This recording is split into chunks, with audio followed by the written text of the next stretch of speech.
So there's this mistake that Eric Chille made against Morocco, which I didn't want to talk about. Not like I didn't notice it too, but I just felt like not talking about it. Because many people might not really see that mistake. They might not really see that fault that came from Eric Chille.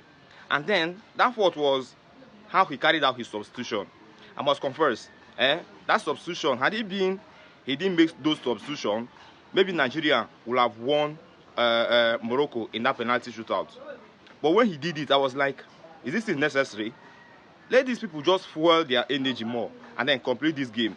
You see the substitution of Victor Osimhen, Frank Onyeka, I think Ademola Lookman too, Ako Adams. These people, yes, they got tired along the line, but they would have just pushed through because they were substituted towards the 9 minutes of the game when the match was already ending. That was when these guys got substituted, and then that thing alone costed us.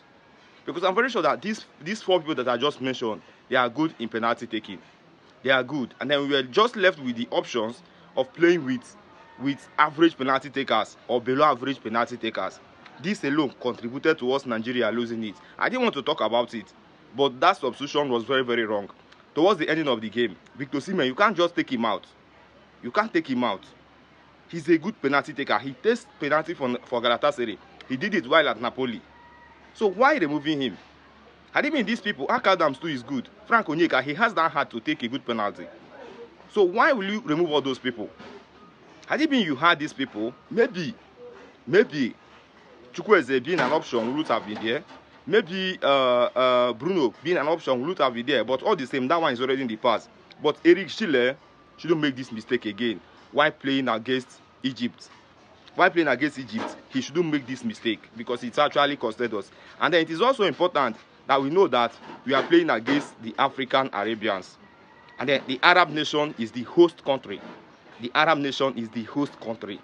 And then already Morocco is in the finals against West Africa, which is Senegal. Nigeria too, they'll be competing for the top place against West Africa and North Africa. So it is now between North Africa and West Africa. That's how it has become right now. And from the look of things, they might still want to make a North African country get that 3rd position. The officiating against Nigeria was very, very poor. It was very, very poor. Like, it was clear it was very, very poor. Let me not even talk about the one that was happening in the stadium. The population of Moroccans in the stadium was so much. They said that in that whole stadium, Nigeria didn't have up to, let me say, 7,000-8,000 people in that stadium. But the other rest of the spectators were Moroccans. You need to see it when Nigerians is carrying the ball. In Nigeria, will be carrying the ball. Then you see them